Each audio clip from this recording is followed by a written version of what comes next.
Hey guys, Jerry here, and welcome back to Mountain Blade Warband. As I mentioned last time, I have taken a bit of time to kind of see if I could get us out of this rut that we've been in, where we build up an army, then we get defeated, then we lose a bunch of stuff, and we never have any money, and it's just miserable. And it's now time to tell you guys a little story about what happened. So, to start with, I got given back Saren a couple of times. I've had Saren like 3 or 4 times, and every single time we've lost Halmar Castle, which means that Saren has been given to someone else.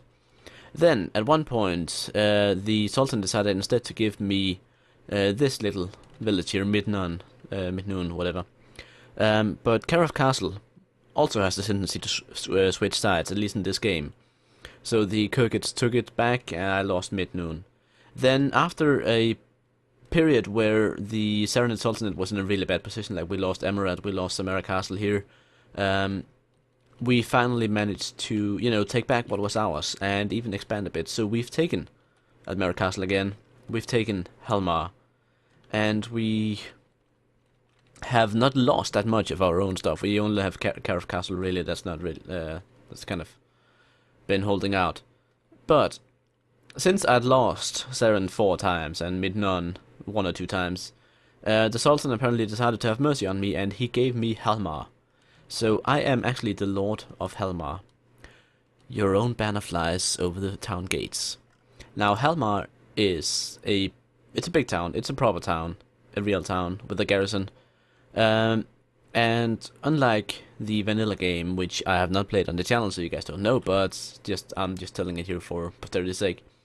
Unlike the vanilla game, Floris has a number of tools to deal with managing towns. I think in vanilla, what you can do pretty much is build a prisoner tower here, which makes it harder for prisoners to escape. So if you capture an enemy lord, you can put him here, and he won't be able to escape. But Floris has a bunch of extra things that you can do. So when you click Manage Town, apart from building stuff, I'm currently building a barracks, which I'm going to talk about in just a moment. There is the option to sort the defenders, which makes it a bit easier to move people around.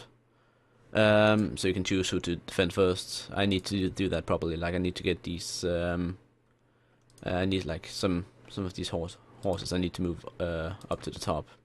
The really good ones. They should be up here.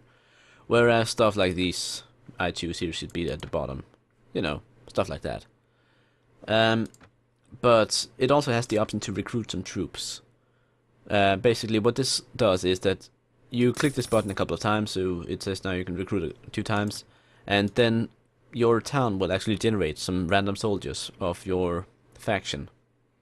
Now this is the method I've been using to actually beef this one up to 270. I kind of want to get it above 300, so it's the same defense level as the other towns, but unlike the other towns, I have nothing. I have those mercenary spitz knights, but other than those, I have nothing below level 3, which, thanks to the changes in the AI and Floris, makes this a very unappealing target to attack, because it's going to be an expensive battle.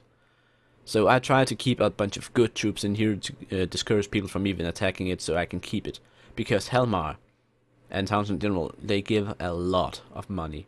If we look at my weekly budget here, you can see this here doesn't look good. But if you look at my wealth, you can see I actually have 22,000 dinars. I have never had this much in this game. Because, well, for some reason it doesn't update the rent. The rent is about 1,500 thereabouts. But the tariffs, which I think is the portion that you take from every caravan that reaches the city, varies between the 600, as you see here, which is very low. I've never actually received less than 1,500, and all the way up to like 7,000, depending on how many caravans you receive in the town. So in that sense, it's a very good idea to, maintain your town, because there's a lot of money to be had here. Now, all of this money has allowed me to, first of all, get an army of decent size. I have the army in Halmar here as a backup. I also have a bunch of stuff on me. I have a bunch of recruits right now, because I've recently lost a bunch, so I've been refilling. But it's also allowed me to buy a new armor, which looks a bit better. I still want a better looking helmet, because this pig face is horrible. But, yeah. Overall, things are looking a lot better now than they were back when we last played. Now, if I recall correctly, let me just quickly buy some food here. Yeah, let's get some grapes, why not? Actually just see Strong yellow-green pattern bow. That's a lot of damage. But it's also a lot of power draw that I don't have. But yeah, alright. Anyway, yellow pattern arrows. +3 to damage. Very nice. Although there are not a lot of them, but they do more damage. But yeah, basically, the wealth of a town is... or the wealth of a town changes what's available in these merchant here. So because this town is very wealthy right now, it's actually really wealthy. I get all the access to all of these expensive, high-quality armor here that you can buy. I get, you know, lots of trade goods that I could potentially buy if there was a profit to be had. Lots of, you know, armored horses with special stats like timid. All of these, so they're very easy to ride. That sort of thing. I also have a quite active tavern, where if we just quickly have a look in here, you can see that there's a bunch of people here. I think the tavern in general is like it's some of them are kind of random where they are, but the amount of mercenaries here, like him and 13 of his people, and this one, okay, only 2, but generally a rich town has a lot more mercenaries and such available for purchase. And I also found this guy, who apparently is a trainer of sorts. He has a bunch of, like, he has 2 options available to him. Either you can hire him for 10,000, and he will train troops at your garrison, and do a bang up job of it. Or you can buy recruits from him, which apparently turn into really good soldiers. So that's why I have these 14 freelancer recruits. I'm not quite sure exactly what they can do, but they come very well equipped for recruits. And I was thinking, reports, upgrade trees. Are the freelancers in here? Yes, they are.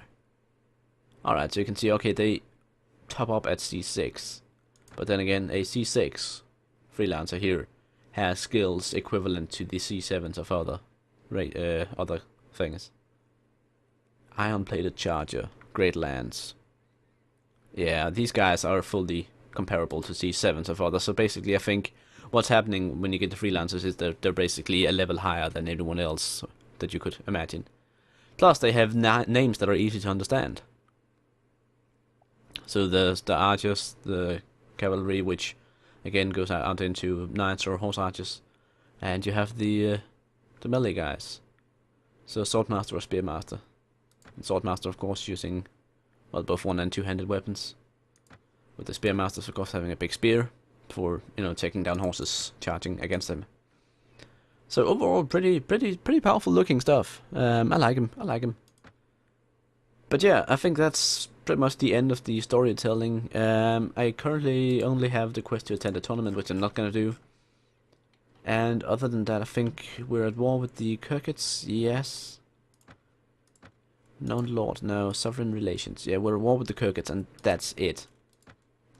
So, right now, just to quickly sum up what the situation is right now, I have an army full of a bit of random stuff, but mostly recruits, and I need to train these guys up a bit.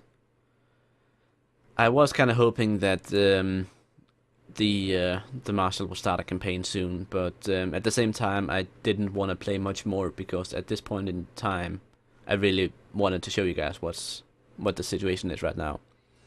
So instead of going out and just finding a random battle to fight, let us actually have a look around my court, and so you guys can see what that's all about. So I have hired 3 people to be in charge of my kingdom here, or my town. The first one here is the constable, Miles the Gloucester, and he is the war guy. He talks about, yeah, look at the armory. You can see, alright, apparently I have some armor in here I can pick up. That's very nice, actually. I did not know that. It doesn't look too half bad. I might actually take this and give it to one of my companions. I don't know where this armor in the armory comes from. I think it's just kind of appearing there, because I did not put that in. So that's decent. Let's see. Patrols and troop movements. You can move troops to other thieves. You can change patrols. You can, yeah, have patrols running around your town to kind of look for small bandit packs.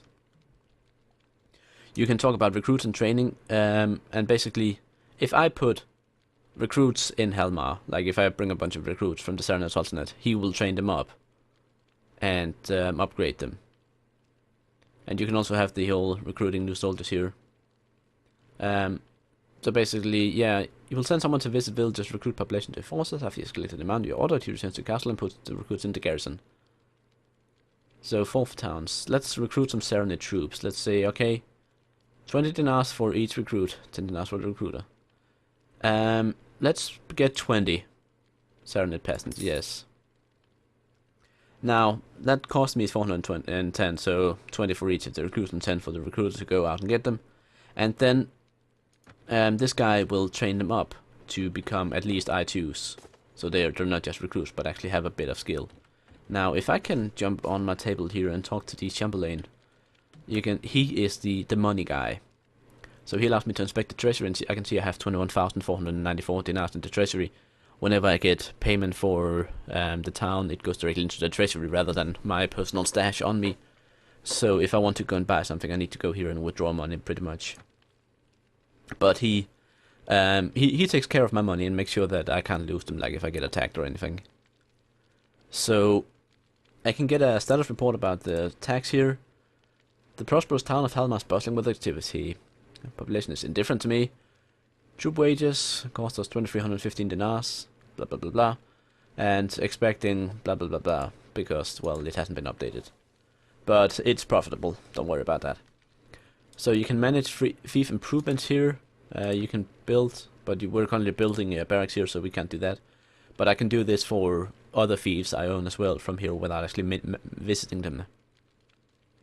I can also manage the item pool and my household. This is the item pool, the one that I think my companions have. And the household is the stuff that I kind of like, food and such, that I pick up and I can store here if I ever want to hold a feast, for instance. But I can't hold a fief without a wife. So that's that. Like, without a wife you can't serve food. That's just how it works in medieval Calradia. So yeah, that's not an option right now. But yeah, we can get a report and say, okay, we are losing money because, well, apparently it's not being updated, but whatever. Finally, we have the Chancellor. He is the diplomacy guy. So we can talk about the domestic policy, which there's nothing. You can talk, you can send gifts to towns, like we can send gifts to, if we had enough of some stuff, we could send a gift to Halmar, for instance, and actually have them like us better because we gave them a gift. But it's normally trade goods, like if we had a bunch of tools or a bunch of wool or something, we could give them to them. We can, again, household possessions, that's the one for the feast. We can send a message to another lord. If I wanted to send a message to the Sultan, I could here ask him to accompany me in the field, whatever, right around. Again, it works the same way as the I would like to suggest a course of action dialogue tree.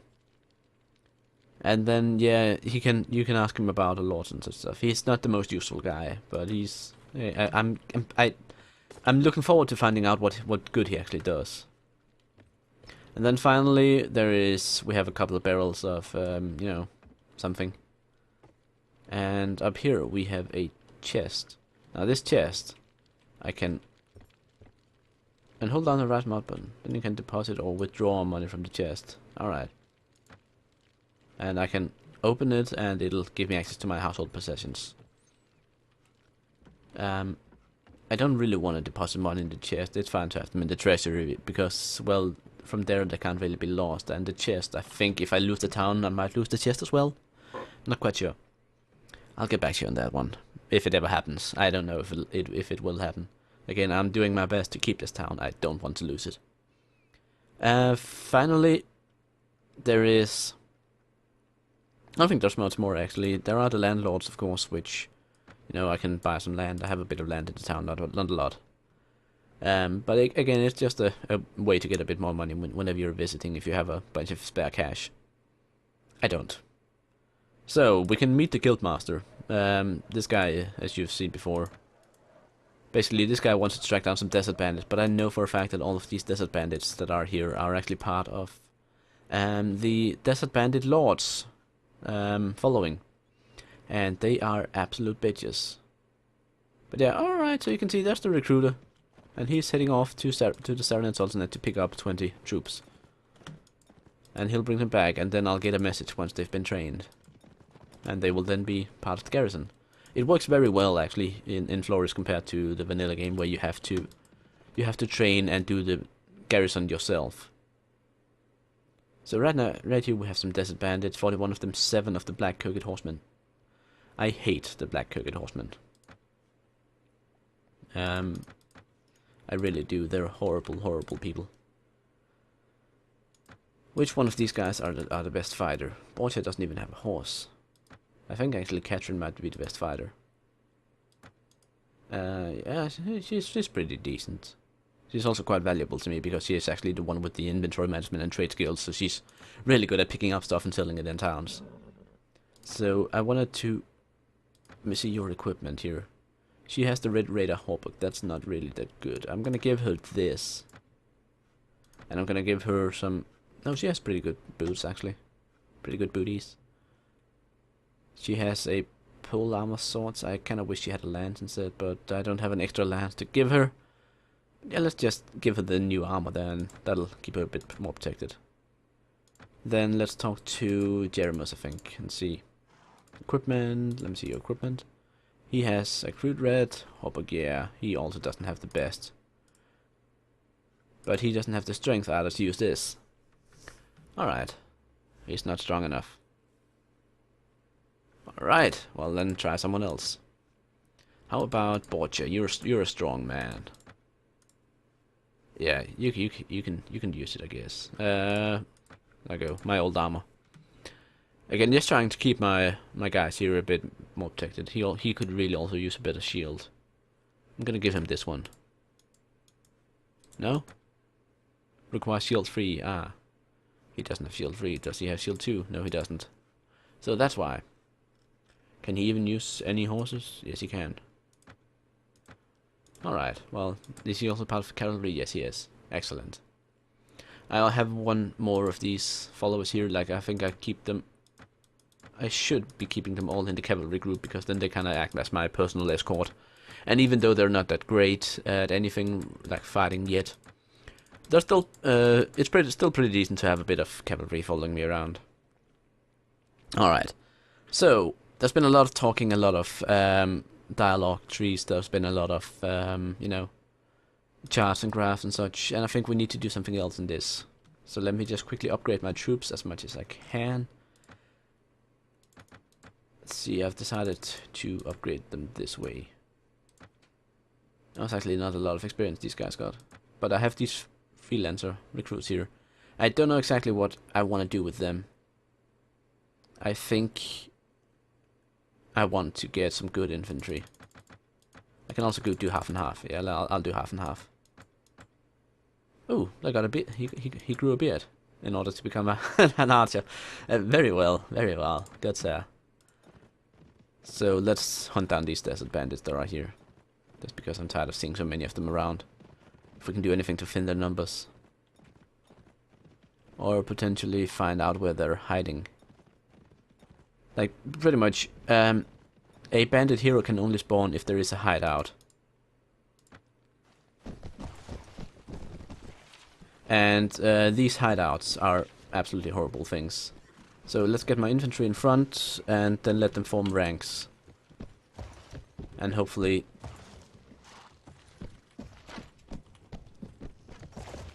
Hopefully the horses here will charge against my infantry and absolutely fail. Yeah. And now charge. Again, we need to find out where they're... where the black coated horsemen are, because they're the bitches. They're the ones that are gonna kill my troops for the most part. So if we could find those and get rid of them, that would be really good. I think they're coming in this second pack over here. Yeah, they are. So if we stop them here so they can't charge, that helps a bit.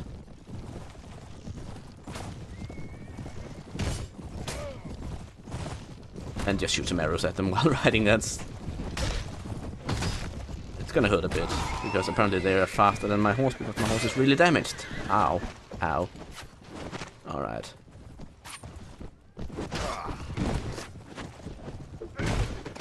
Yeah, I need to get over to this horse and get out of here if I can. Nope, I can't. Well, at least I wasted that time allowed my troops to kind of clean up the rest, so hopefully they will...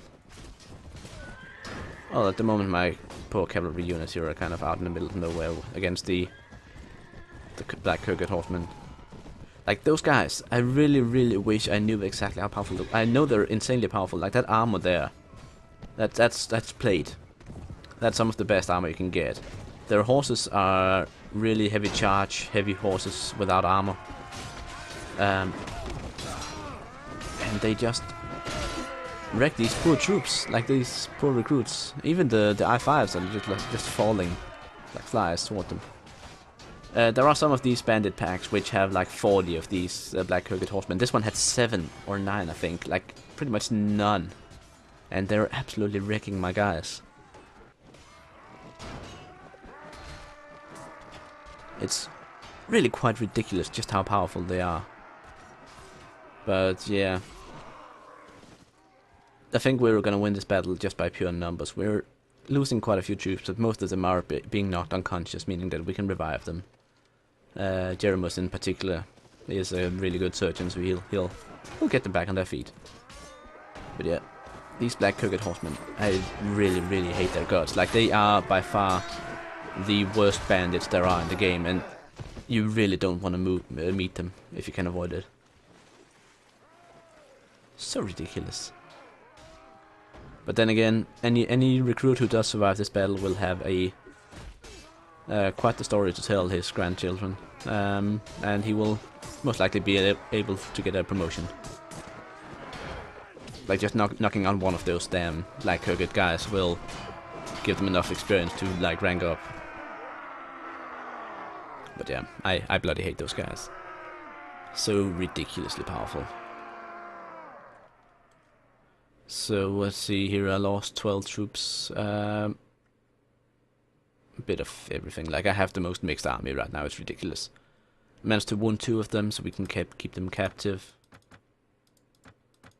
And apparently we feed a bunch of manhunters, which I can't be asked picking up.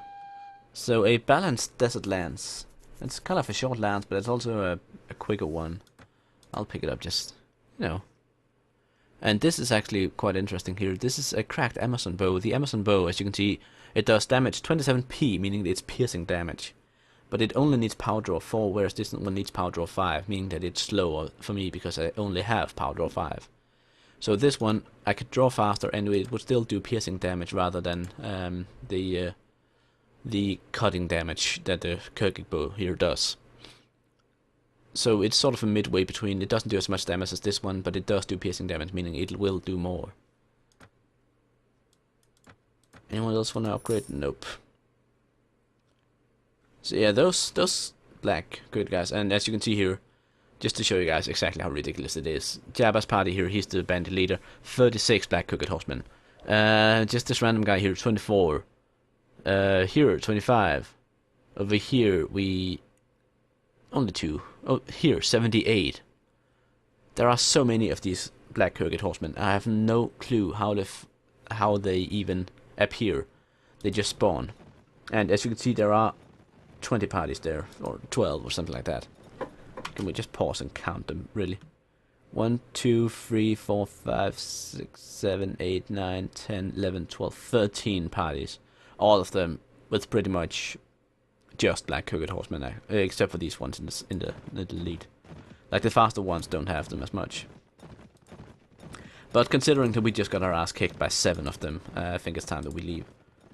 So let us go to... Actually, kind of want to go all the way to Halmar again. Because there is one thing I just want to try. Now, first of all... Yeah, a recruiter brought 20 recruits to Halmar, so he brought back the recruits now. As you can see, they're down in the bottom there, 700 millets. So if we talk... We can talk to these guys. Yeah, I just tell, hey, don't run away.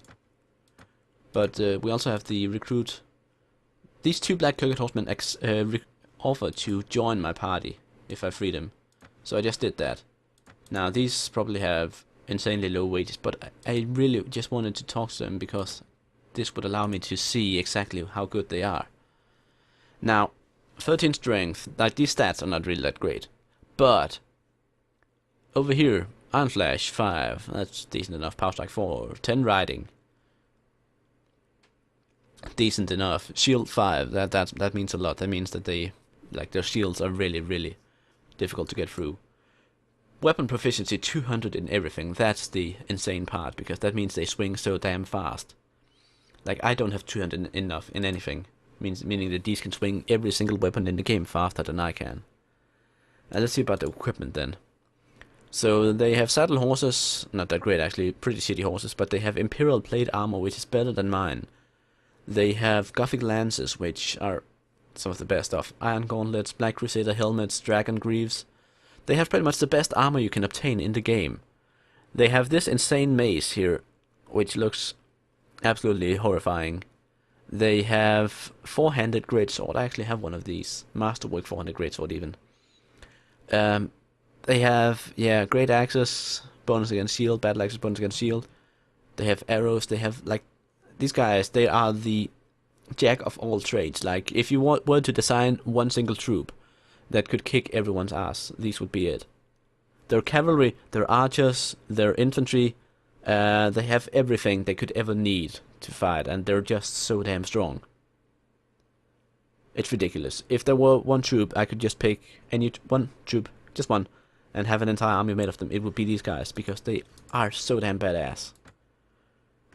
So I want these guys. Like, I want as many of them as I can get, and I want to keep them up high here, where they can be part of my normal lineup. Damn. Ridiculous. But with that, I think we're gonna leave it for now. So, as you saw, we're now the lords of a town. We have an army, we have money. We just need, next step up, a wife. But that'll be for next time. Until then, I'm Jerry, this has been Mountain Blade Warband with the Floris mod expansion, and I really hope you enjoyed. Bye!